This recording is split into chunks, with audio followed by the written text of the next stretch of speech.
శ్రీ గణేశాయ నమః. శ్రీ సరస్వత్యై నమః. శ్రీ సీతారామచంద్ర పరబ్రహ్మణే నమః. శ్రీ సువర్చలా సమేత పంచవక్త్ర సుందర హనుమతే నమః. యాగాశ్వము హేమకూట పర్వతముపైకి చేరి అందలి రమ్యమగు ఉద్యానవనములో ప్రవేశించినది. ఆ పచ్చిక బయళ్లయందు విహరించుచుండా దాని శరీరము స్తంభించిపోయినది, కదలలేక స్థానువు వలె నిలబడినది.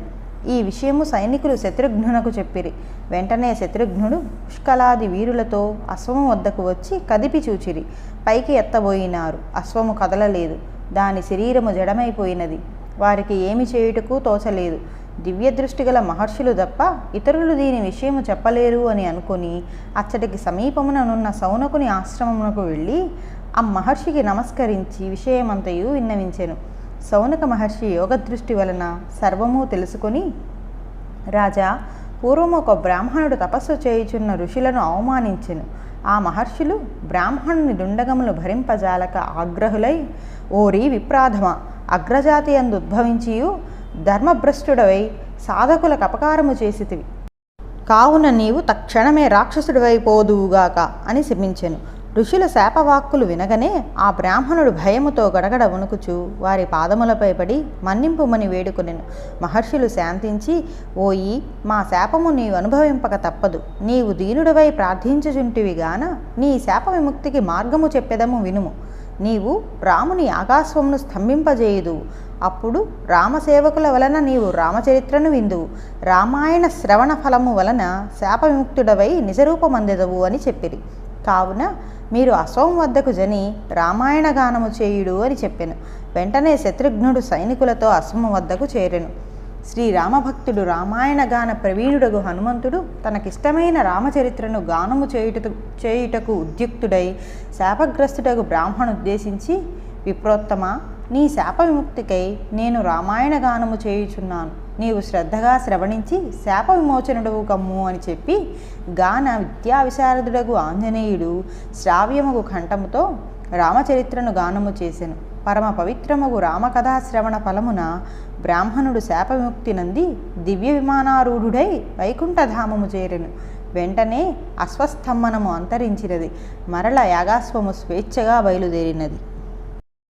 యాగాశ్వము హిమవద్గిరి ప్రాంత దేశములను పర్యటించి అంగవంగ కళింగ దేశాధిపతుల పూజలందుకొని కుండలపురమును చేరెను. ఆ పట్టణమును సురధుడు అను మహిపాలుడు పాలించుచుండెను. అతడు రామనామ జపపరాయణుడు, రామచరిత అమృతాస్వాదనాలోలుడు, రామార్చనాపరుడు, రామభక్తులలో మేటి అని ప్రజలలో కొనియాడబడుచుండెను. ఆ పట్టణమందులి ప్రజలును రామభక్తులే. వీరికొక రామాలయము నిర్మించుకొని రాముని అర్పించుచు, రాముని భజించుచు, రాముని పవిత్ర చరిత్రను శ్రవణించుచు, తమ వర్ణాశ్రమాచార ధర్మములను పాటించుచు రామభక్తులకు సురధుని పాలనలో సురక్షితముగా నుండిరి. ఏ కాలమందైనను ఆ పట్టణ వాసులకు క్షేమములు తప్ప క్షామములు ఎరుగరు. రామాధ్వర హయము తన పట్టణ సమీపమునకు వచ్చిన వార్త విని సురధుడు మనసున ఆనందముప్పొంగా రామదర్శన కుతూహలాయుత చిత్తుడై అశ్వమును బంధించమని సేవకులకు ఆజ్ఞాపించాను. భటులు అశ్వమును బంధించిరి. యమధర్మరాజు సురధుని ధార్మిక బుద్ధిని పరిశీలింపనించి బ్రాహ్మణ వేషమున రాజాంతఃపురమునకు వచ్చెను.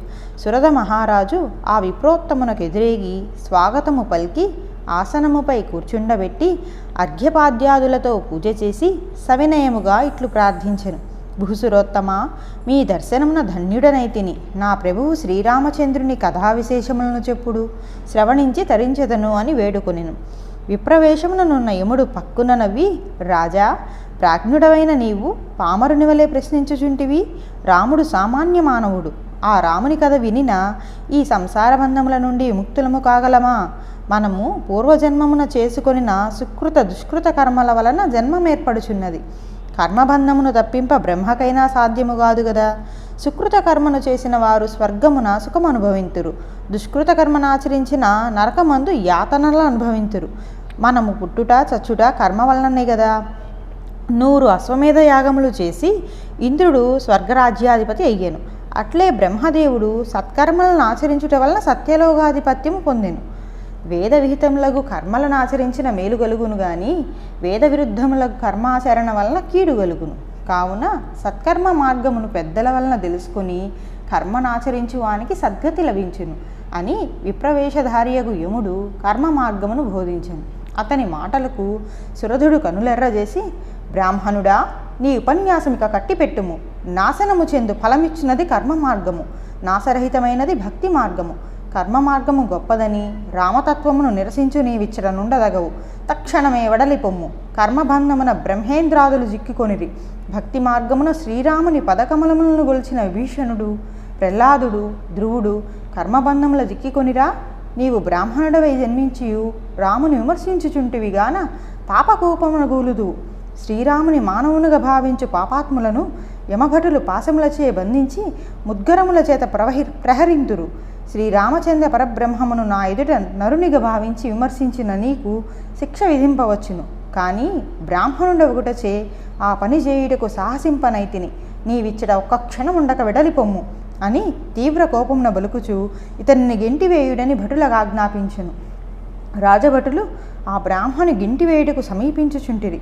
వెంటనే యముడు తన నిజరూపముతో సురధుని ఎదుట సాక్షాత్కరించెను. ఆ దివ్యమూర్తిని చూచి సురధుడు ఆశ్చర్యపడుచుండా యముడు అతనితో, మహారాజా, నిన్ను పరీక్షింపనించి బ్రాహ్మణ వేషమున వచ్చి తిని. నేను యముడను, నీ నిశ్చల రామభక్తికి మెచ్చి తిని. వరము కోరుకొనుము, అనుగ్రహింతును అనెను. సురధుడు హర్షపులకిత గాత్రుడై యముని పాదములకు నమస్కరించి, ధర్మరాజా, నిన్ను బ్రాహ్మణునిగా భావించి అవమానింపబూనికొనిన నా అపరాధమును సైపుము. నా దైవమగు శ్రీరామచంద్ర భగవానుడు నాకు దర్శనమిచ్చు వరకు మరణము లేకుండగను, నీ వలన నాకెన్నడూ భయము లేకుండగను వరమసంగుము అని కోరుకొనెను. యముడు తదాస్తు అని అంతర్ధానమందెను. అశ్వమును సురధ మహీపాలుడు బంధించెనని శత్రుఘ్నుడు భటుల వలన తెలుసుకున్నాడు. వెంటనే అంగదుని పిలిచి, వానరవీరా, నీవు సురధుని కడగరిగి హయమును విడుచునో లేక యుద్ధమునకు సిద్ధమగునో తెలుసుకొని రమ్ము అని చెప్పి పంపెను. అంగదుడు సురధుని వద్దకు జని శత్రుఘ్ని సందేశమును విన్నవించెను. ఆ మాటలు వినిన సురధుడు అంగదునితో ఇట్లనెను, నా ప్రభువుకు రామచంద్రుని దర్శింపవలెనను తలంపుతో అశ్వమును బంధించి తిని. నా కోరిక తీరు వరకు ఎవ్వరు వచ్చి ప్రార్థించినను హయమును విడువను అని సమాధానమిడిను. అంగదుడు భూపాలుని అభిమతము శత్రుఘ్నునకు నివేదించెను. యుద్ధము చేయక తప్పలేదు. వెంటనే శత్రుఘ్నుడు భూనభోంతరములు బోరుగొల్పునట్లు రణభేరులను గొట్టించెను. సురధ మహీపాలుడు చతురంగ బలముతో మహాసూరులకు తన 10 పుత్రులను రథమున నెక్కించుకొని సంగ్రామ రంగమునకు ప్రవేశించి శంఖమును పూరించెను. ఉభయపక్షములు వీరులు అనేక శస్త్రాస్త్రములతో పోరు సల్పుచుండిరి. ఆనాటి యుద్ధములో భరతుని పుత్రుడగు పుష్కలునకు సురధుని అగ్రసుతుడగు చంపకునకు దారుణముగు సమరము జరిగినది. వారిరువురు జయాభిలాషులై సింహకిశోరముల వలె ఒకరికొకరు జంకగా పోరాడుచుండిరి. ఆ భయంకర యుద్ధమును ఆకాశమున విమానములందున్న దేవతలు చూచి ఆశ్చర్యమందుచుండిరి. చంపకుడెంతకును లొంగని కారణమున పుష్కలుడు బ్రహ్మాస్త్రమును అభిమంత్రించి అతనిపై ప్రయోగించెను. చంపకుడు ఆ అస్త్రమును నిరోధించుటకు బ్రహ్మాస్త్రమునే వదలెను. ఉభయుల బ్రహ్మాస్త్రములు ఏకమై ఇతర మహాస్త్రములు మాయమనరించుచుండెను. చంపకుడు అదిగాంచి నిశ్చల మనస్సుతో రాముని ధ్యానించి వింట రామాస్త్రమును సంధించి పుష్కలునిపై విడిచెను. మహదస్త్రము వలన పుష్కలుడు మంత్రబద్ధమైన సర్పము వలె బంధింపబడి వివసుడయ్యను. చంపకుడు సంతోషాతిరేకముతో పుష్కలుని త్రాళ్లతో గట్టి రథమున నిడుకొని పురమునకు బోవ నుంగించుచుండా సర్వప్రాణ రక్షకుడగు ఆంజనేయుడదిగాంచి తీవ్రవేగమున చంపకుని ముందు దుమికి రథమును అడ్డగించెను. చంపకుడు హనుమంతుని శరీరము తూట్లు పడునట్లు నిశిత సాయకములను వైచెను. వాయునందనుడు ఆ బాణములను గగనతలమునకెగురున్నట్లు ఉహ్మని ఊదుచూ ఒక మహావృక్షమును పెకలించి అతని మస్తకముపై పడినట్లు విసిరెను. సురధ తనయుడు ఆ వృక్షమును బాణములచే ఖండములుగా నరికి వైచెను. పవమానసూనుడు అదిగాంచి మత్త గజమును అతనిపై వేయగా చంపకుడు ఆ గజమును కూడా శరములచే నేలపై పడగొట్టెను. హనుమంతుడు శక్తిస్వరూపమగు తన వాలమును పెంచి చంపకుని శరీరమంతయు పగిలి రక్తధారలు గారునట్లు ప్రహరించెను. సురధనందనుడు ఆ బాధను సహించుచు వాలమును చిన్న భిన్నముగా వాడితూవులచే కొట్టుచుండెను. హనుమంతుడు ఉగ్రరూపము దాల్చి ఆగ్రహావేశమున చంపకుని పాదములచే తన్నెను. హనుమత్పద తాడనమును చంపకుడు లెక్కజేయక వాలమును పట్టుకుని గిరగిర ద్రిప్పుచుండెను. హనుమస్వామి లాఘవముగా చంపకుని శరీరమును గోళ్లతో రక్కుచు పదముల చేత నుంచు ఎట్టకేలకు వాలమును వదిలించుకొని బెబ్బులివలె నరచుచు చంపకుని 2 పాదములు పట్టుకొని ఆకాశమున కెకరి నేలపై గుట్టెను. చంపకుడు ఆ దెబ్బకు తట్టుకొనలేక రణరంగమునబడి మూర్ఛనందెను.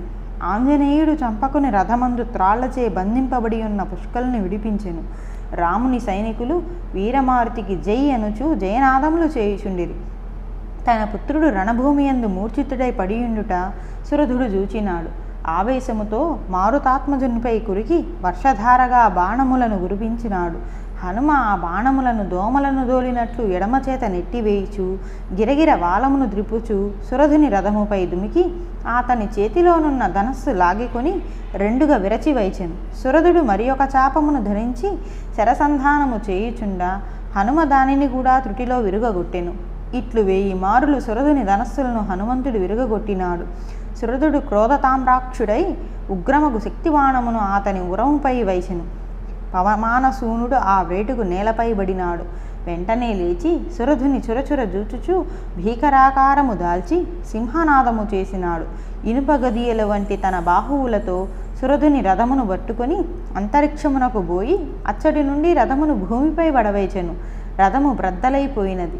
అశ్వములు మరణించినవి. వెనువెంటనే సురధుడు మరి ఒక రథముపై నెక్కి హనుమపైకి ఉరకబోవుచుండా మారుతి చివ్వున గగనమునకు ఎగిరి పాదములతో రథమును తన్నెను. ఆ పదాఘాతమునకు రథము ముక్కలైపోయెను. ఇట్లు వీరాంజనేయుడు సురధుని 49 రథములను బ్రద్దలు చేసెను. హనుమంతుని శక్తికి సురధుడు ఆశ్చర్యపడి అతని రౌద్రాకృతిని చూచి, వీరమారుతి, నీవు దుష్కరమగు కార్యమును చేసితివి. 3 లోకములలో నీకు సాటియగు వీరుడు లేడు.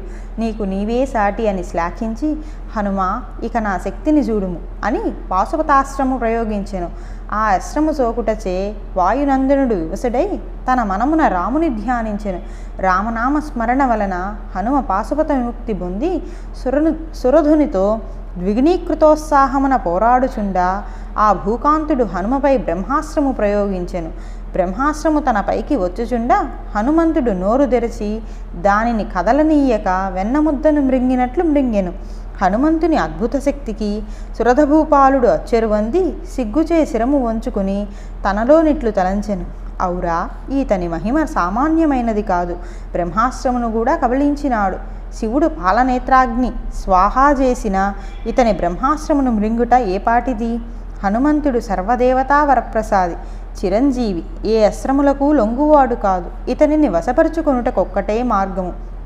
ఇతడు రామనామము విన్నను, రామభక్తులను చూచినను శాంతమూర్తి అయి వారలకు వశమగును. కావున హనుమంతుని బంధించుటకు రామాస్త్రమొక్కటే సాధనము అని నిశ్చయించుకొని రాముని ధ్యానించి ఆ అస్త్రము హనుమపై ప్రయోగించెను. తన పైకి వచ్చు రామాస్త్రమును చూచి మారుతి బాష్పవారి పరిపూర్ణలోచనుడై రామ్ రామ్ సీతారాం అనుచు కరములు మోడ్చి సాష్టాంగ వందనమాచరించెను. రామాస్త్రము హనుమంతుని తాకగానే యోగ సమాధి ఎందున్న వానివలే చేష్టలు దక్కి నేల కొరిగెను. పిమ్మట సురధభూపాలునకు శత్రుఘ్న పుష్కల సుగ్రీవాదులకు ఘోర సమరము జరిగినది. ఆ యుద్ధమున సురధుడు వారలనందరూ రామాస్త్రమున మూర్ఛితుల చేసి రథముల ఎందుంచుకొని తన పట్టణమున కరిగి ధ్యాన నిమీలిత నేత్రుడయ్యున్న మారుతికి నమస్కరించి ఇట్లనెను. వాయునందన, శ్రీరామచంద్రుని దివ్యమంగళ విగ్రహమును ఒక్కసారి కన్నులారా చూచు తలంపుతో మిమ్ములను రామబాణమున బంధించి తిని. ఈ అస్త్రబంధము నుండి మీరు, సంసారబంధము నుండి నేను దరికి చేరుటకు రామచంద్రుడొక్కడే శరణ్యము అని విన్నవించుకొని మరియు నిట్లనెను. హనుమా, నీవు రామభక్తులలో అగ్రగణ్యుడవు. సీతారాములను భక్తి అను పాశముతో హృదయ కమలమందు బంధించిన వాడవు. నీ అనుగ్రహం ఉన్నవారలకు ఏ కొరతయూ ఉండదని విశ్వసించి నిన్ను నా స్వాధీనము చేసుకొంటిని. రామదర్శనముకై పరితపించుచున్న నాకు సత్వరము ఆ మహాత్ముని దర్శన భాగ్యము కలిగించి నన్ను ధన్యునిగా చేయము అని వినమ్రుడై వేడుకొనెను.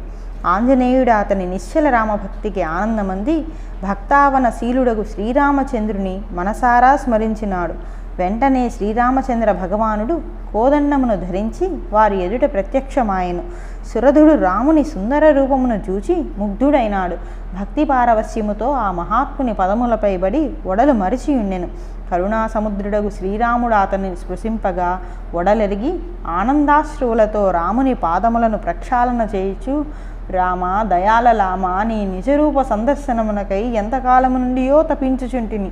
ఇప్పటికీ హనుమంతుని దయ వలన ఈ దర్శన భాగ్యము కలిగినది. నా జీవితము పునీతమైనది, నా జన్మము ధన్యమైనది అని భక్తి పారవస్యమున ఇక మాట్లాడలేకపోయాను. శ్రీరామచంద్ర భగవానుడు అతని మస్తకముపై తన అభయహస్తముంచి ఆశీర్వదించెను. రామాశ్రమునకు బద్దులైన హనుమదాదులను రామదర్శనమందగనే అశ్రబంధము నుండి విముక్తులై రాముని పదములపై బడి భక్తితో నుతించిరి. కరుణా సముద్రుడగు రామచంద్రుడు వారలను ఆశీర్వదించి అంతర్ధానమందెను. పిమ్మట సురధుడు రామచంద్ర ప్రభు సందర్శనమున తన జన్మ చరితార్థం వయ్యనని ఆనందించుచు శత్రుఘ్నునకు క్రతహయ సమేతముగా స్వరాజ్యమును సమర్పించి, సోదరా, నేను నా పుత్రులతో సహా అశ్వము వెంట వచ్చి రాముని సేవ చేసుకుందును అని సవినయముగా ప్రార్థించెను. శత్రుఘ్నుడు అతని త్యాగశీలతకు సంతసించి ఆ రాజ్యమునకు సురధుని జ్యేష్ఠపుత్రుడకు చంపకుని ప్రభువుగా చేసి విజయభేరి శంఖనాదములు మిన్నుముట్ల అశ్వముతో పురోగమించెను. యజ్ఞాశ్వము వాల్మీకి మహర్షి ఆశ్రమ సమీపమునకు చేరినది. కుశలవులు అశ్వము ముఖముపైనున్న పత్రమును చూచి వీరోచితముగా అశ్వమును బంధించిరి. రాముని సైనికులు యజ్ఞాశ్వమును విడువమని కుశలవులను కోరిరి. వారి మాటలు కుశలవులు లెక్క చేయలేదు. సైనికులు బాలకులపై యుద్ధమునకు తలపడిరి. కుశలవులు ఉత్సాహముతో వారిని ఎదుర్కొని బాణవర్షము కురిపించెను. ఆ బాణాగ్ని జ్వాలలకు తట్టుకొనలేక సైనికులందరూ మూర్ఛలో మునిగి నేల కొరిగిరి. అశ్వరక్షకులకు శత్రుఘ్నుడు మొదలగు వీరులు ఆ ప్రదేశమునకు చేరి తమ సైనికులందరూ భూమిపై బడియుండుట చూచి నిర్ఘాంతపోయిరి. శత్రుఘ్నుడు యజ్ఞాశ్వము వద్దనున్న కుశలవుల చూచి వారితో, బాలకులారా, మీరెవ్వరు? ఈ అశ్వమును బంధించుటకు కారణమేమి? ఇది అయోధ్యాధిపతియకు శ్రీరామచంద్రుడు చేయు యజ్ఞాశ్వము. దీనిని శూరులు వీరులగు వారే బంధించవలేను. మీరు పిన్నవారు, ఈ పని చేయదగదు. శీఘ్రమే అశ్వమును విడిచిపెట్టుడు అనెను. కుశుడు, అయ్యా, మేమెవ్వరమో మీకెందులకు? మేము శూరులము గావున అశ్వమును పట్టుకొంటిమి. మా గురుదేవులు వాల్మీకి మహర్షి వద్ద అస్త్రశస్త్రములను ప్రయోగించుట నేర్చుకొంటిమి. శత్రుఘ్నుడు ఇలా అంటున్నాడు, మీరు అస్త్రశస్త్రములు ప్రయోగించుట నేర్చుకొనవచ్చు. అశ్వరక్షకులుగా మహావీరులకు సుగ్రీవుడు, హనుమంతుడు, పుష్కలుడు మొదలగు వారుండిరి. వారితో మీరు పోరు సల్పగలరా? అకారణముగా కయ్యమునకు కాలు ద్రువి ప్రాణములను కోల్పోకుడు అని చెప్పాను. లవుడు, నీవు మాటలతో మమ్ము బెదరగొట్టుచుంటివి, కానీ నీ మాటలకు మేము జంకువారము కాము. మీరు నిజముగా వీరులైనచో మాతో యుద్ధము చేసి మమ్ము జయించి మీ హయమును కొనిపోవుడు. మా బొందిలో ప్రాణములున్నంత వరకు అశ్వమును విడువము అని చెప్పాను. కుశలవుల గంభీరమగు మాటలకు హనుమంతుడు, శత్రుఘ్నుడు నిర్ధాంతపోయినారు. సీతారాములను బోలియున్న ఆ బాలకులను చూచి హనుమంతుడు, వీరు ముని బాలకులా? కాదు కాదు, వీరు మా సీతారాముల బిడ్డలే, సందేహము లేదు. నిండు చూలాలగు మా సీతమ్మ తల్లిని రామచంద్ర ప్రభువు కాననలో దింపిరమ్మని లక్ష్మణునకు ఆజ్ఞాపించినాడు. ఆ మహాతల్లి వాల్మీకి ఆశ్రమమునకు చేరి ఈ బిడ్డలను కనియుండును. లేకున్నా ముని బాలకులకిట్టి పౌరుషముండునా? నిజముగా వీరు మా రాముని బిడ్డలగుచో సీతారాములు నా హృదయమున గోచరించునుగాక అని హనుమంతుడు కనులు మూసుకొనెను. వెంటనే హనుమంతుని హృదయ కమలమున సీతారాములు గోచరించిరి. కనులు తెరిచి కుశలవుల మోమును చూచినారు. వారి ముఖములపై సీతారాముల ప్రతిబింబములు కానుపించినవి. ఆంజనేయుడు ఆనందపరవశుడై కుశలవులను మానసికముగా అభినందించినాడు. శత్రుఘ్నుడు, నాయనలారా, పిట్ట కొంచెము కూతఘనమన్నట్లు ముక్కు పచ్చలారని పసిపాపలకు మీరు వయసుకు మించిన పనికి బూనుకుంటిరి. ఈ పని మీకు తగదు. లవణాసురుని హతమార్చిన నన్ను, అక్షకుమారాది రాక్షసులను నిర్జించిన ఈ హనుమంతుని జయింపజాలరు. నా మాటలు విని హయమును విడిచిపెట్టుడు. కుశుడు, ఏమయ్యా, ఒడ్డు పొడవు గలవాడే యుద్ధవీరుడనియు నీ అభిప్రాయము. విద్యకు వయస్సుకు పోలిక లేదు. మేము ధీరులమో భీరులమో చవిచూడు అని సమాధానము చెప్పి కుశలవులు ధనుష్టంకారము చేసినారు. పదునైన బాణములు శత్రుఘ్నునిపై ప్రయోగించి అతని శరీరము తూట్లు పడునట్లు చేసిరి. శత్రుఘ్నుడు, పుష్కలుడు, సుగ్రీవుడు మొదలగు వారు కుశలవులపై యుద్ధమునకు తలపడిరి. ఆంజనేయుడు యుద్ధము చేయక కుశలవుల యుద్ధ నైపుణ్యమును తిలకించుచుండెను. శత్రుఘ్న పుష్కలాదులకు భయంకరముగా యుద్ధము జరిగినది. ఆ యుద్ధములో కుశలవులు శత్రుఘ్న పుష్కలాదులను మూర్ఛలో ముంచినారు. రామనామ రసికుడగు హనుమంతుని రామనామముతో బంధించి యాగాశ్వముతో ఆశ్రమమునకు వచ్చుచుండా వాల్మీకి మహర్షి ఎదురయ్యెను. కుశలవులు ఆ మహర్షికి సవినయముగా ప్రణమిల్లి, గురువర్య, శ్రీరాముని యాగాశ్వమును బంధించి అశ్వరక్షకులైన శత్రుఘ్న హనుమదాదులను యుద్ధములో జయించి అశ్వమును తెచ్చుచుంటిమి అని విన్నవించిరి. వాల్మీకి కుశలవుల పరాక్రమమునకు తండ్రికి తగిన తనయులను మనసులో ఆనందము పొంది, నాయనలారా, నేను మీకు నేర్పిన అస్త్రవిద్యను ప్రదర్శించి విజయమును సాధించితిరి. కానీ లోక కళ్యాణమునకై జరుపు శ్రీరాముని యాగాశ్వమును మీరు బంధింపరాదు. ఈ హయమును వారికి సమర్పించుదుము రండి అని చెప్పి అశ్వముతో యుద్ధభూమికి వచ్చి మూర్ఛలో మునిగి భూమిపై బడి ఉన్న రాముని సైన్యమును చూచినాడు. వెంటనే కమండలోదకమును చేతనుంచుకొని భగవంతుని ధ్యానించి వారిపై ప్రోక్షించెను. శత్రుఘ్నుడు మొదలగు వారందరూ నిద్ర నుండి మేల్కొనిన వారి వలె అందరూ లేచిరి. వాల్మీకి శత్రుఘ్నునితో, నాయన, మా శిష్యులు బాల్య చాపల్యమున రాముని హవనాశ్వమును బంధించిరి. మీరన్యదా భావించక అశ్వమును గైకొని అయోధ్య కరిగి యాగమును పరిసమాప్తి చేయుడు అనెను. శత్రుఘ్నుడు వాల్మీకి మహర్షికి వందనమాచరించి సైన్య సమేతముగా అశ్వముతో వెడలెను. వాల్మీకి మహర్షి సీతా సమక్షమునకు వెళ్ళి, అమ్మా జానకి, నీ భర్త శ్రీరామచంద్రుడు అశ్వమేధ యాగము చేయుచున్నాడు. యాగాశ్వము మన ఆశ్రమ సమీపమునకు రాగా కుశలవులు దాన్ని పట్టుకుని తద్రక్షకులకు శత్రుఘ్న హనుమ సుగ్రీవాదులతో యుద్ధము చేసి సర్వసైన్యముతో వారిని మూర్ఛలో ముంచెను. నేను ఆ సంగతి నెరింగి అచ్చడికి పోయి మంత్రోదకముతో వారిని మూర్ఛ నుండి విముక్తులను చేసి తిని. నీవు వీరపత్నివే కాదు, వీరమాతవు కూడా. నీ తనయులు తండ్రిని మించిన వీరులు అని చెప్పెను. జానకీదేవి, మునిచంద్రమా, నా తనయులు తండ్రిని చూచు యోగము లేదా? భర్తను ఎడబాసి నేనే దుఃఖ సముద్రంలో మునిగి ఉండవలసినదేనా అని శోకించినది. వాల్మీకి ఆమెను ఓదార్చుచు, అమ్మా, దుఃఖింపకము, శ్రీరామచంద్రుడు చేయు మహాధ్వరమునకు నీ తనయుల వెంట నిడుకొని అయోధ్యకు వెళ్ళెదను. మీ ఇరువురు నేకముజేయు తలంపుతో నీ పనికి పూనుకొంటిని. నీవు నిశ్చింతగా నుండుము అని చెప్పి కుశలవులను వెంటబెట్టుకొని అయోధ్యాపుర సమీపముననున్న సరయూ నది తీరమునకు చేరెను. శత్రుఘ్న హనుమ సుగ్రీవాదులు నానా దేశ ప్రభుల వలన ఘనస్వాగతములు రాచమర్యాదలు పొంది దిగ్విజయముగా యాగాశ్వముతో అయోధ్యా పట్టణమునకు చేరిరి. శ్రీరాముడు దిగ్విజయముతో వచ్చిన శత్రుఘ్న హనుమదాదులను అభినందించి అశ్వమేధ యాగమును పరిసమాప్తి చేయుమని అగస్త్యాది మహర్షులను వేడుకొనెను. వారు అంగీకరించిరి. జై శ్రీరామ్.